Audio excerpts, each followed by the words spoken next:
Começa mais um Momento Pele Ciência, o momento dermatológico mais esperado da semana.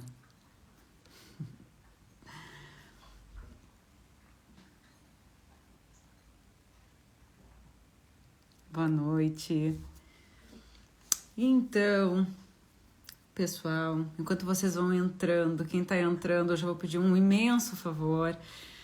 Dá um coraçãozinho, pega aqui no avião que está aqui embaixo, chama para essa live quem você acha que vai gostar de aprender um pouco mais sobre saúde da pele, sobre skincare médico, aquela pessoa que está preocupada em aprender mais, a dar um passo mais na vida profissional, a se destacar neste mercado, que é um mercado da medicina estética, que é um mercado crescente, que é um mercado pulsante, que é um mercado que exige atualização contínua, e esse é um momento muito enriquecedor, porque a gente troca experiências, a gente conversa sobre assuntos pertinentes do nosso dia a dia. A ideia sempre com essa live é que vocês consigam aprender algo que consigam implementar amanhã mesmo no seu consultório, na sua prática diária. Para quem está chegando e não me conhece, deixa eu me apresentar, eu sou a Natália, sou médica dermatologista, e aqui nesse canal eu ajudo colegas dermatologistas, residentes de dermatologia, pós-graduandos, quem está se especializando na área, a se destacar profissionalmente, aprendendo mais sobre skincare médico, sobre saúde da pele, a pessoa que aprende a promover a qualidade da pele e não apenas tratar doenças. Todos são muito bem-vindos, eu tenho aqui na minha live sempre presentes meus alunos do meu curso do Método Pele 3C. Tenho também pessoas, colegas que estão chegando, colegas de trabalho, alunos meus da residência, então todos muito bem-vindos. Convido quem está chegando também a compartilhar a sua dúvida, a sua experiência, a sua opinião, porque a ideia é que a gente troque ideias e realmente cresça juntos. Eu acho que o conhecimento, quando ele é compartilhado, ele é multiplicado, todos ganham, né? E assim a gente consegue fortalecer a nossa especialidade, que realmente é belíssima e que exige muito da gente, estudos, então isso faz parte. Quero já deixar meus parabéns para quem está aqui sempre, eu digo assim, quem se faz presente, quem está preocupado em ensinar, em aprender mais, porque realmente isso é muito nobre. Sorte dos pacientes de vocês que tenham pessoas que estão preocupadas realmente em sempre pegar uma informação a mais, a um conselho que realmente vai fazer diferença na sua prática e, portanto, na experiência e no resultado do paciente. Doutora Miriam, seus conteúdos são fantásticos. Obrigada, querida. A tua opinião é valiosa para mim, viu? Muito obrigada mesmo. Tá sempre convidada aqui a participar, Miriam, das nossas lives. E a nossa live de hoje é uma live que já tinha sido solicitada. Eu acho uma live muito interessante, porque apesar de ser algo rotineiro e até relativamente simples, tem alguns detalhes que fazem toda a diferença, que é o skincare pós-procedimento. Então a gente fala muito aqui sobre skincare, rotina diária, cuidados, mas a gente sabe que, como médicos dermatologistas, faz parte do nosso dia a dia a realização de procedimentos. Procedimentos esses que visam tratar a qualidade da pele, tratar alguma doença, mancha, rosácea, acne, cicatrizes. Então, hoje em dia, a gente tem modalidades infinitas de procedimentos, mas existe ali um funil um pouco incomum, que são os cuidados pós-procedimentos. E a gente sabe que esses cuidados do skincare pós-procedimento impactam diretamente no teu resultado. Então, no resultado que você quer para o seu paciente, então, impacta para o paciente, impacta na experiência do paciente, dele achar que ele está bem assistido, que ele está usando os produtos adequados, que ele está realmente vendo que esses cuidados estão ajudando no tratamento dele. E te torna uma pessoa de destaque, porque você tem o conhecimento de realmente indicar coisas que valem a pena e que realmente vão fazer diferença. Então, temos só a ganhar neste pequeno detalhe, que é um detalhe importante do nosso dia a dia e que algumas vezes passa até meio batido, porque já ouvi algumas vezes a paciente dizer, olha, eu não sei o que usar, eu mesma fui testando coisas em casa para me aliviar a ardência quando eu fiz o procedimento X, tanto tempo atrás, com, enfim, outros profissionais. Então, assim, vejo que isso às vezes passa um pouco batido e realmente a ideia é a gente aprimorar, para não passar batido para ninguém. O skincare pós-procedimento, né, ele inclui, então, quando a gente fala de procedimentos, a gente está falando aqui sobre o quê? A gente está falando sobre os peelings, então, peelings superficiais, peelings médios. Claro que o cuidado de um peeling profundo, por exemplo, um peeling de fenol, vai ser outro. Então, a gente vai entrar no mérito de peelings mais superficiais, digamos assim. Lasers no geral, seja ele ablativo ou não, fracionado ou não. Até porque assim, Natália, laser só nos lasers ablativos que vão desepitelizar, que vão atingir a epiderme, que eu devo me preocupar em modificar o skincare? Não. A gente sabe que lasers que não são ablativos também têm a capacidade de mudar a sensibilidade cutânea, a absorção de ativos, então às vezes a pele resseca, mesmo que você não tenha desepitelizado, então realmente vale a pena fazer um pós-procedimento adequado, seja ele um procedimento, uma simples luz pulsada, porque também pode mudar ali as características físico-químicas da pele, a gente muda a sensibilidade da pele, fica sensível, então não teve uma desepitelização, mas sim é necessário um cuidado especial, seja um microagulhamento, uma radiofrequência microagulhada, um eletroderme. Então a gente tem aí diversas modalidades de procedimentos que vão exigir sim cuidados especiais logo ali naquela semana de recuperação. E a primeira questionamento que que eu escuto bastante é quando a gente vai pensar em skincare, a gente vai pensar sempre naquele passo 1, né? O que é a pessoa sai do procedimento, qual é a primeira pergunta que o paciente faz? Quanto tempo depois eu posso lavar o rosto? Em muitos desses procedimentos ainda a gente usa o artifício do drug delivery, que a gente acaba aplicando algum produto depois do procedimento. Eu sou uma fã confessa do ácido retinóico. São raros os procedimentos que uma paciente já não ganha logo de saída depois da aplicação do ácido retinóico. Eu uso muito ácido retinóico com drug delivery. A gente sabe que o ácido retinóico tem estudos que ele se mantém em asepsia, então sem crescimento de germes bacterianos, mesmo até 6 meses a abertura daquele frasco, tá? É óbvio que um frasco de ácido retinóico ele dura muito menos, né? Mas ele é um ativo muito seguro para ser usado como drug delivery. E também a gente tem hoje em dia uma quantidade cada vez maior de ativos drug delivery esterilizados. Então, as pessoas me perguntam muito isso, Natália, que ativos de drug delivery tu usa? Ou eu uso estéreis, tá? Ou eu uso o ácido retinóico, tá? Não uso nada que não seja estéril nesse momento pós-procedimento. Mesmo que não tenha sido ablativo, extremamente agressivo. Eu não costumo usar, tá? Jerúzia, boa noite. Lu, maravilhosa. Ai, bem-vinda à live, Lu. Antonella, minha dama maravilhosa. Queridas, coisa boa ver esses rostinhos conhecidos aqui prestigiando a live também. Então, a primeira pergunta é, lavar quanto tempo depois? No geral, 12 horas após é o que eu indico. Quando a gente vai olhar a literatura, não há uma regra geral, tá? O que a gente prioriza, no caso, é que a pessoa mantenha pelo menos um tempo adequado com aquele drug delivery aplicado na face. E como a pele está sensibilizada, também não tem necessidade de você fazer, né, aquela limpeza logo de imediato.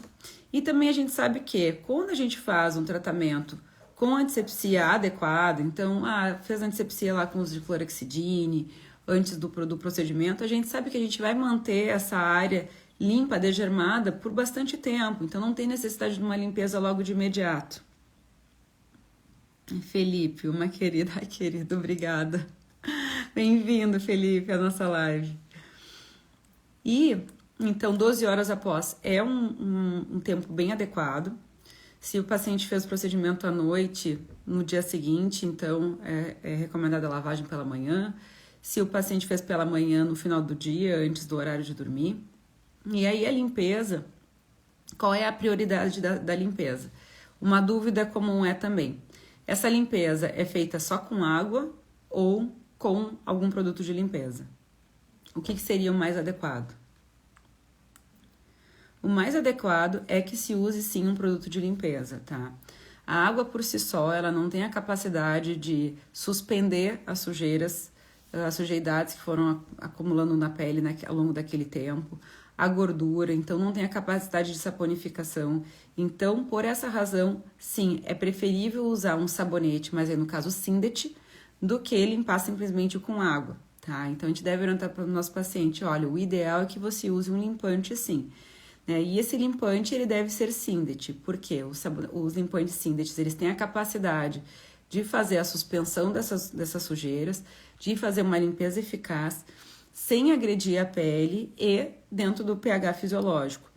Quando a gente faz um procedimento, todo mundo já deve ter tido alguma experiência, meus colegas dermatologistas, com um pós-procedimento. A gente experimenta na pele, literalmente, né, o quanto pequenas coisas incomodam no pós-procedimento, tipo um sabonete, né? Um sabonete simples que a gente usa todos os dias e que não irrita a pele, quando a gente aplica parece que pegou fogo, né? Arde muito, incomoda muito, então aí realmente a gente vê o grande valor dos Sindets nesse momento. E isso vai influenciar na experiência do paciente, porque se, por exemplo, o paciente está programado de fazer um tratamento que inclui 3 sessões de um protocolo, na segunda sessão ele vai reconsiderar muito fazer se ele tiver uma experiência negativa num simples lavar do rosto, entende? Então, assim, é um nos detalhes que a gente acaba realmente promovendo uma melhor experiência para o nosso paciente, que é o nosso cliente. Então, aí a gente vai entrar com opções de limpantes Sindet. Temos opções de Sindet inúmeros, tá? E esses Sindets a gente tem em espuma, em loção de limpeza, em gel de limpeza. Jerusa me pergunta, qual o Sindet que você usa? Eu tenho uma lista de produtos que costumam entrar na minha prescrição. Então, por exemplo, em termos de espuma, eu gosto muito das limpezas em espuma, principalmente para lasers que são ablativos, né, que dá desepitelizada na pele, ou microagulhamento, radiofrequência microagulhada, que é o Cetaphil, espuma de limpeza, o CeraVe, espuma de limpeza também muito interessante, e o Dermotivin Soft, que tem opção de espuma, tá? Ele tem versão de gel barra e versão espuma. Tem as opções de limpezas de loção cremosa de limpeza, que são agradáveis, também não ardem, que daí também tem a do Cetaphil, tem a do CeraVe, tem a Toleriane da La Roche, que são boas loções de limpeza. E tem os géis de limpeza, que são muito práticos, porque a gente costuma... O gel de limpeza, ele tem um quê a mais, que no geral, o paciente ele consegue seguir usando esse produto no na vida, né? Não só durante o pós-procedimento. Usa espumas e loção de limpeza também, porque acaba que viram bons removedores de maquiagem, limpezas mais suaves para algum outro momento. E os em espuma, em geral, duram bastante tempo. Então, o gel de limpeza nós temos como opção, por exemplo, tem o Dermotivin Soft também, tem o Nutrel gel de limpeza, tem o Bepantol gel de limpeza, tem o Sensibio da Bioderma, tem o Suave da Darrow. Então, assim, tem vários que são bem suaves para essa limpeza. Então, temos várias opções. Se alguém tiver aí mais uma sugestão, pode me acrescentar aqui, que a gente vai trocando essas figurinhas. Mas aqui, um exemplo de alguns Sindets que eu costumo indicar. Então, e aí assim, água micelar é uma opção boa? Nesse momento não, tá? A água micelar ela pode incomodar, apesar da água micelar ela ter um pH fisiológico, ela tem uma proposta de uma limpeza muito sutil, mas ela na experiência na vida real ela arde um pouco. Então, no geral, o gel de limpeza ou a espuma ou a loção de limpeza são mais indicados. E aí, depois que o paciente lava, o que fica como segunda indicação?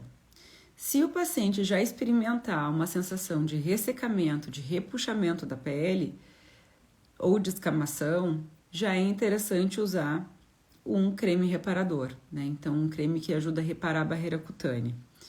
Os estudos mostram que sim, ao usar produtos que promovam a recuperação da barreira cutânea, a gente consegue uma revitalização em menos tempo, né?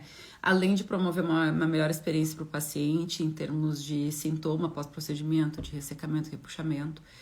E aí, em termos de hidratação, a gente também tem, felizmente, cada vez mais opções para esse pós-procedimento. Temos opções de creme e pomadas, tá? E eu vou, né, sem conflito de interesse, eu digo nomes aqui, realmente são exemplos bem práticos, né? Não tem conflito de interesse com nenhuma marca. Também é algo da minha experiência, tá? Também sei que colegas têm experiência com outros produtos, mas eu tenho uma boa experiência com Cicaplast, que eu chamo de bombril da dermatologia, Bepantol, são boas opções, Cicalfate, que é um da Vane, o Cicábio, que é da Bioderma, o Aquaphor, da Eucerin, também é uma boa opção, o Nutrelbalm, da Profuse, é legal também, o Cetaphil. Tem um produto que divide opiniões, que é polêmico na minha opinião, que eu sei que tem colegas dermatologistas que amam de paixão, mas eu, Natália, não gosto. Não gosto, confesso que não gosto. E até conversei bastante tempo com a minha colega de consultório, a doutora Carla Danardo, e ela ama de paixão o Vazenol. Não sei se vocês usam Vazenol, vaselina, tá? Ele tem, assim, o Vazenol, a vaselina, ele é muito confortável, porque realmente ele não arde, tá? Mas eu digo assim, eu tenho receio um pouco do Vazenol por questão de... Eu acho que pele corporal ele vai muito bem, mas para pele do rosto, né, como ele tem um potencial ali como edogênico, é um petrolato, né, então, né, a gente tem ali um risquinho de uma acnezinha pós-procedimento, então assim, no geral eu não gosto muito. Então, pele jovem, com uma tendência à acne, não é o meu favorito. Uma pele madura, bem sequinha, eu acho que ele vai bem indicado também. Mas para uma pele jovem, assim, um pouco mais tendência à oleosidade, acne, não é o meu de eleição, mas é uma opção também, tá? Uma opção bem interessante também. E aí, o paciente, se ele tem a disponibilidade de ficar em casa, melhor. A gente sabe que daí acaba a pessoa se protegendo da questão do ultravioleta, né, da exposição ao sol. Então, esse comportamento ao sol no pós-procedimento, ele é uma máxima, é algo que a gente não discute, porque realmente a pele fica sensibilizada, fica com uma tendência à hiperpigmentação pós-inflamatória, a gente sabe que o ultravioleta pode intensificar, então, realmente a orientação do sol, ela deve ser feita. Com relação à proteção solar, minha também condutas de Natália. A pessoa saiu de casa, ela vai sair de casa, ela aplica filtro solar. Se ela tem a oportunidade de ficar em casa, longe da luz direta, então longe de uma janela, tá? Ela não precisa necessariamente usar filtro solar em casa. Até porque, meus queridos, os filtros solares, por mais neutros que sejam, até inclusive por experiência própria eu digo, todos no geral incomodam um pouco, todos no geral ardem um pouco. Vencedores aí são mais os filtros que são os físicos, os minerais, eles são um pouco mais de conforto na aplicação pós-procedimento. Mas ainda assim, alguns incomodam um pouco, pessoas de pele sensível têm esse incômodo, então se a pessoa vai ficar em casa, ela não tem necessidade de usar filtro solar. Mas as luzes de lâmpada, as luzes de computador. Bom, a gente sabe que o potencial melanogênico dessas luzes, dessas lâmpadas, ele é muito pequeno. A não ser que você esteja diante de um paciente com um melasma recalcitrante, um melasma de difícil manejo. Aí eu acho que vale a pena proteger até dentro de casa, né? Melasma a gente faz tudo, né? Faz protetor dentro de casa, reza brava, a gente faz... a gente faz de tudo. A gente faz promessa, a gente aceita o que vier para conseguir realmente não ter aí um rebote do melasma. Então, eu acho que nessa situação vale bem.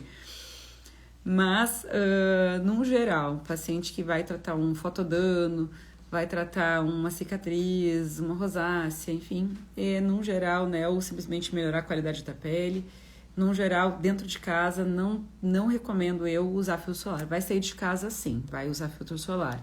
Tem filtros solares de preferência, o melhor filtro solar é o que o paciente gosta de usar, que ele consegue usar. Mas a gente pensando lá num mundo ideal, que a gente está sempre mirando né? A gente está aqui falando de skincare high level, né? A gente está pensando na melhor experiência, no melhor. Se a gente puder indicar o melhor. Então, pensando no melhor, seriam os filtros 100% físicos ou minerais.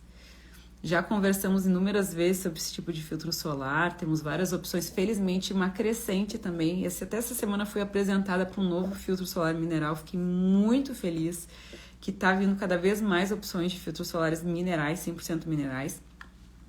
E aqui, sei que tem muitos colegas que já me acompanham há um tempo, já me viram citando esses filtros minerais, mas não custa aqui relembrar para quem está chegando, acompanhando a live a primeira vez. Então, exemplos de filtros solares minerais 100% físicos.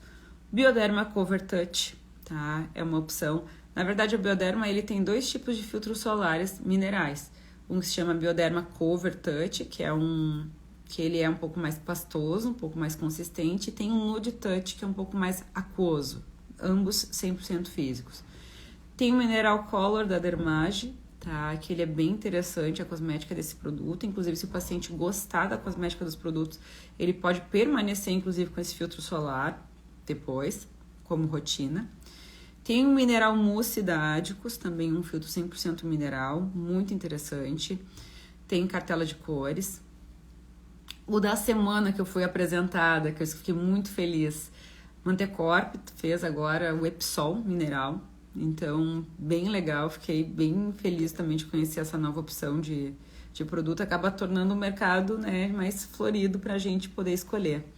Tem o Physical Fusion da SkinCeuticals, ficou um pouco difícil encontrar o Physical Fusion, só que na internet se encontra bem, em algumas farmácias também.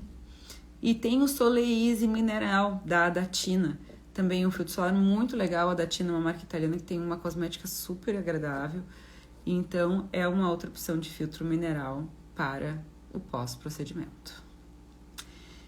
Bom, tem situações que são especiais que eu quero, né, trazer aqui no nosso debate, que é o pós-procedimento do paciente com melasma. Eu acho que todo o pós-procedimento merece uma atenção especial, mas o pós-procedimento do paciente com melasma, ele é mais que especial, né? Porque a gente quer evitar que haja, né, uma irritação muito grande da pele, que haja um rebote do melasma. Então, a gente fica sempre na questão. Miriam, deixa essa live gravada, pelo amor de Deus. Deixarei, fica tranquila, tá, Miriam? Eu sei que eu vou falando os nomes um pouquinho rápidos aqui, tá? Desculpa, tô me empolgando. Mas ela vai ficar salva assim, vai ficar salva aqui no feed. Só que eu recomendo para quem resolver assistir depois que assista logo nessa semana, porque essa live ela fica só por um tempo e depois a gente deixa apenas disponível para os alunos do método PL3C, que ficam com acesso às lives. Por sinal, a gente já está fechando mais de 30 lives desde o início do ano. Então, parabéns aqui para a minha equipe que me ajuda, me incentiva a montar todo esse cronograma muito legal. Tenho certeza aqui que a gente já multiplicou muito conhecimento desde que a gente começou com esse projeto do nosso momento Pele Ciência, né? Que é esse momento de troca de conhecimento. Então, parabéns aí, equipe.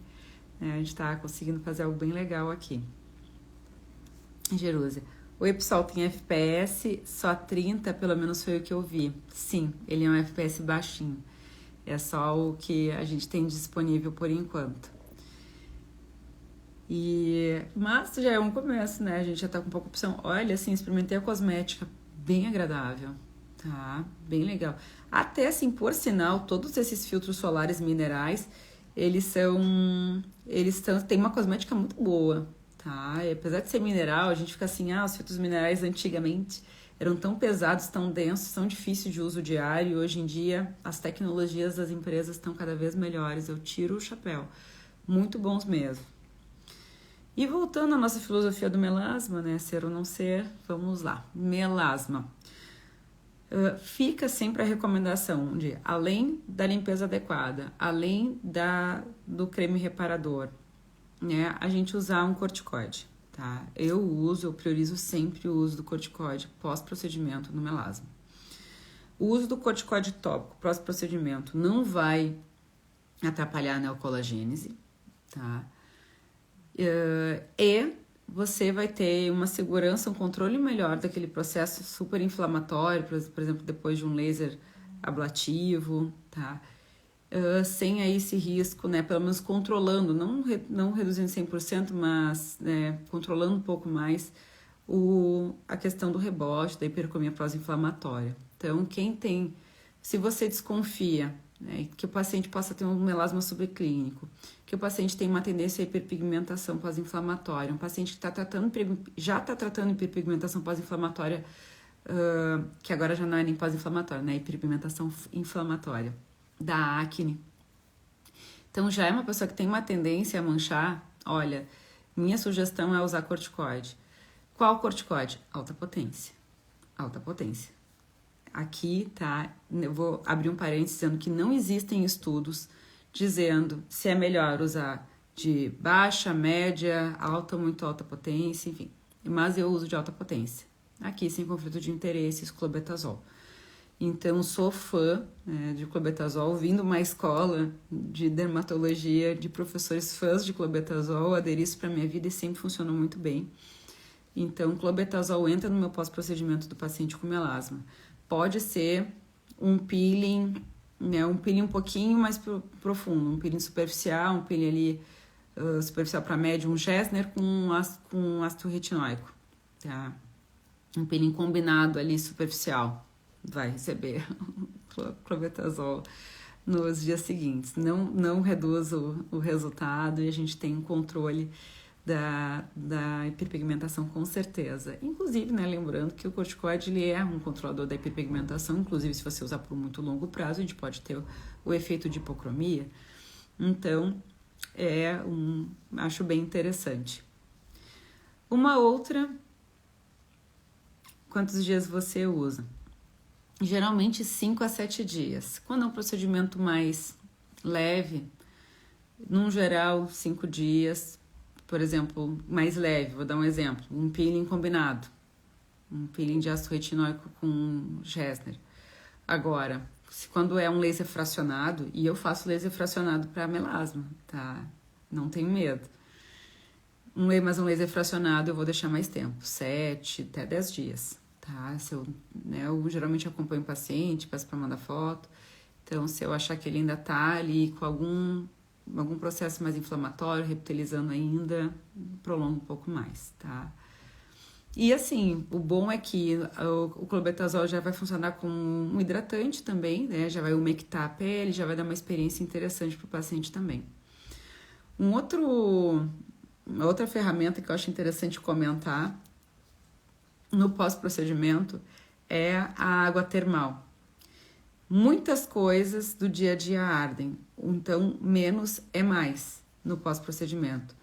Só que tem um produtinho aqui que funciona como um a mais, que vale muito a pena em casos que a gente está fazendo procedimentos com aquecimento da pele. Então, laser, luz pulsada, uma radiofrequência microagulhada que você usou uma energia mais alta, um eletroderme, então, Morpheus, enfim. Então, algo que vai realmente dar essa sensação de desconforto por calor no pós-procedimento.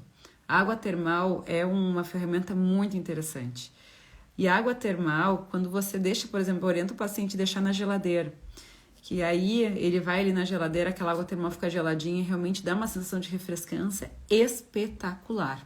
Tá? Então, e água termal, a gente tem inúmeras opções de água termal para usar. Tem da Vichy, tem da Avene, tem da Profuse. Tem uma que se chama água celular, que é da marca Estederme, muito, muito boa também. Tem da La Roche-Posay. Então, a gente tem a água dermatológica, que é a da Anasol, tem um custo-benefício bem interessante. Então, a gente tem aí várias opções de águas termais que dão um conforto muito interessante para o paciente. Eles perguntam muito para a gente, vale a pena soro fisiológico? Soro fisiológico né, para aliviar, dar sensação de alívio, olha, pode ser usado, porém o soro fisiológico, né, se a gente lembra, é o cloreto de sódio, é sal, é água com sal, então ele dá um ardorzinho.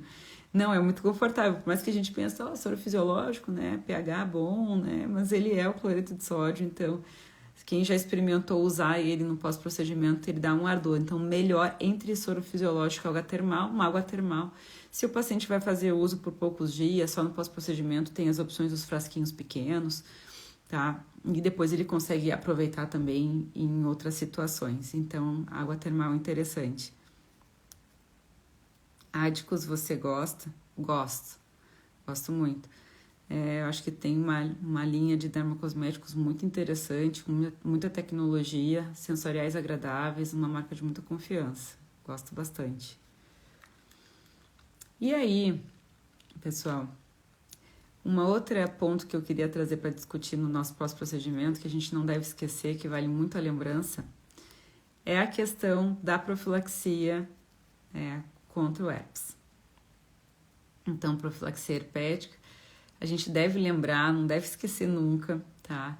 Com relação à profilaxia, a literatura, ela é um pouco divergente com relação à dose, com relação a tempo de duração do tratamento, quando começar, mas a grande maioria, tá? E inclusive assisti na época da pandemia uma live muito interessante com o Dr. Omar Lupe, que eu sou fã, falando sobre isso, profilaxia do herpes. E aí, via de regra, se você puder começar 2 dias antes a profilaxia antiviral, melhor. Seja ele com aciclovir, seja ele com valaciclovir, seja ele com fanciclovir. Com relação ao aciclovir, tá? Existe a literatura traz as opções de você usar 200 mg 5 vezes ao dia ou 400 mg de 12 em 12. Por quanto tempo? Literaturas que diz de 5 a 7 dias, literatura que diz até a revitalização completa. Então, aí vai na nossa expertise clínica da gente individualizar. Exemplo, eu fiz um procedimento leve, eu fiz um laser fracionado, só que eu fiz um laser fracionado muito leve, usei uma energia baixa, né, um padrão ali leve de parâmetros. Então, eu sei que a revitalização vai ser muito rápida, então você pode ali manter 5, 7 dias. Agora, você vai fazer um tratamento realmente mais intenso, você vai caprichar ali numa região perioral, que você vai usar parâmetros mais altos para tratar, por exemplo, um código de barras. Eu acho que vale a pena manter até a revitalização. Lembrando das doses, então, essa é a dose do aciclovir. Com relação ao valaciclovir, lembrando ele é de 500 miligramas, a gente usa de 12 em 12 horas, também por esse tempo, 5 a 7 dias, ou até a revitalização completa, num procedimento mais intenso.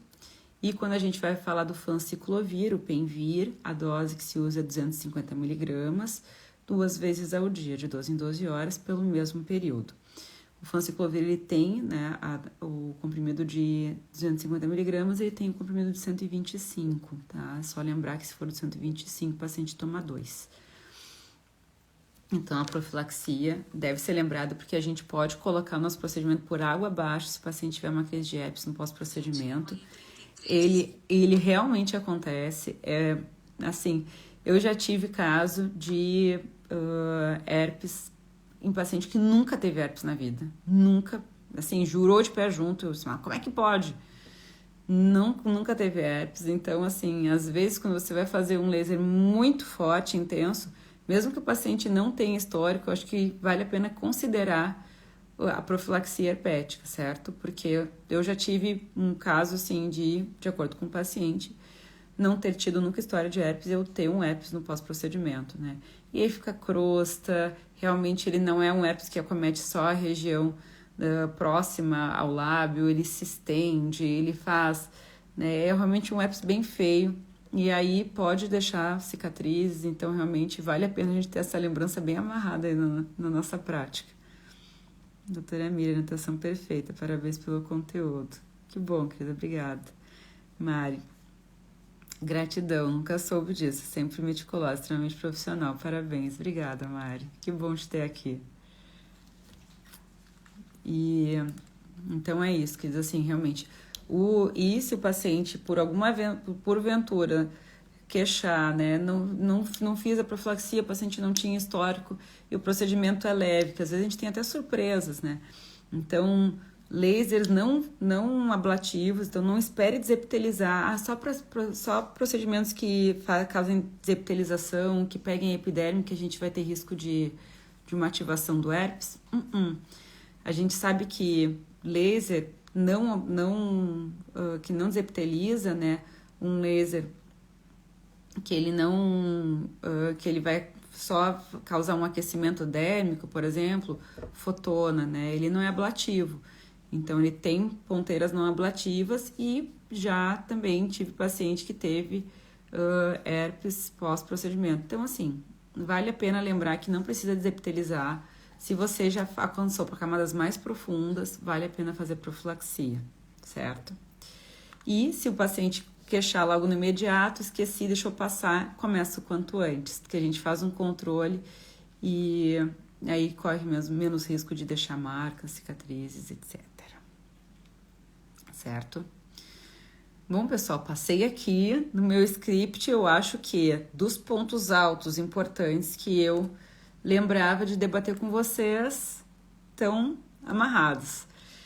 Mas lembrando que todos esses cuidados a gente mantém por 7 a 10 dias, vai depender de um caso a outro, de um procedimento a outro, tá? Esse acompanhamento de perto é interessante, o paciente sai completamente desorientado do pós-procedimento, ele tá emocionado, ele ao mesmo tempo ele tá com um pouco de dor, ele tá com um pouco de desconforto, ele tá nervoso, então ele esquece de tudo, então não deixe essa orientação seja apenas verbal, entregue por escrito, deixa ali um modelinho das orientações para você, com alguns campinhos para você preencher ali as doses, para variar de um paciente a outro. Analgesia é importante também, tá? Que também realmente tem que ser individualizado. Mas em termos de skincare, daquele cuidadinho que o paciente tem que ter no pós, se fizer isso, é gol. Vai ser sucesso, o paciente vai ter uma boa experiência, vai dizer, nossa, realmente eu tive o cuidado, não me ardeu a pele, me trouxe conforto, me trouxe alívio, foi fantástico. O paciente até gosta, né, de fazer aquele cuidadinho no pós-procedimento, ele se sente corresponsável pelo resultado. Então, espero que tenham aproveitado. Nomes que falei muito rápido, não se preocupem, a live vai ficar salva. Se quiserem repetir, assistir quantas vezes quiserem, vai ficar salva, mas é por pouco tempo. Então, tem que ser essa semaninha aí na próxima, que depois ela vai ficar indisponível. Se tiverem dúvidas, Natália, assisti a live, agora não estou no ao vivo, tive dúvida, quer me deixar aqui nos comentários? Pode deixar.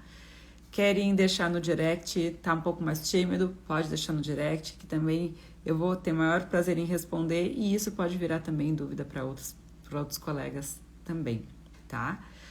Parabéns para quem me acompanhou até essa hora. Eu novamente parabenizo todos os colegas que estão aqui preocupados em melhorar essa rotina prescritiva, a promover uma melhor experiência para os seus pacientes, a se destacarem dentro da nossa área, né, da nossa profissão. Realmente é o perfil de profissionais que vão estar sempre ali dentro do nível de excelência. Sorte dos pacientes de vocês. E me sinto honrada de ter a companhia de vocês essa hora da noite aqui para aprender. Gratidão também, Miriam, pela tua participação. Um beijo a todos. Compartilha essa live, ela vai ficar salva aqui logo mais no feed. Puxa, lembrou daquele colega? Eu digo, vamos ter empatia, vamos ser bons colegas também. Vamos compartilhar esse conhecimento com aquele colega, aquela colega que você acha que também vai gostar de aprender mais sobre skincare, né? Para debater, para conversar. Compartilha essa live, chama para acompanhar aqui no canal. A minha ideia é sempre trazer realmente conhecimento baseado em ciência, que é isso que nos diferencia, né? Como médicos, é realmente ter aquele compromisso com a ciência, com a não maleficência, com a ética, com resultados realmente eficazes para os nossos pacientes. Geroso, como sempre, você mostra conhecimentos vastos. Obrigada por dividir com todos nós. Compartilhado. Obrigada, meninas. Me sinto muito honrada, de coração. Obrigada mesmo. Um beijo grande, um bom restinho de terça-feira para todos. Vejo vocês quando? No nosso próximo Momento Pele e Ciência, no domingo, às 21 horas. Um beijo grande e até lá.